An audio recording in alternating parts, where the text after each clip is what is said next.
Giovanni, cosa stiamo bevendo? Stiamo bevendo un vino bianco prodotto con uva insolia e chardonnay. L'80% di insolia e il 20% di chardonnay. E l'azienda Monte Olimpo inizia la sua storia dai bianchi? Sì, inizia proprio nel 1992 con la produzione del vino bianco, avendo la caratteristica di tenerci fortemente radicati alle caratteristiche del nostro territorio di Sambuca di Sicilia con l'insolia, e lo Chardonnay è stata un'aggiunta per un integratore per affrontare i mercati internazionali.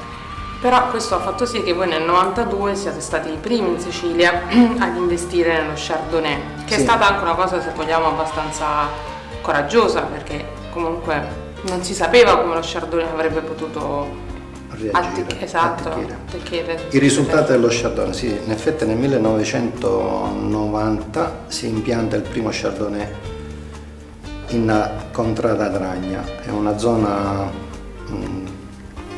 di Sambuca che è a circa 600 metri di altezza, e questo ci ha permesso di avere un frutto molto buono, fruttato, che si è sposato molto bene con l'insolia. Però abbiamo voluto tenere fortemente alta la percentuale dell'insolia per non tradire un territorio. sì, per mantenere la matrice del nostro territorio.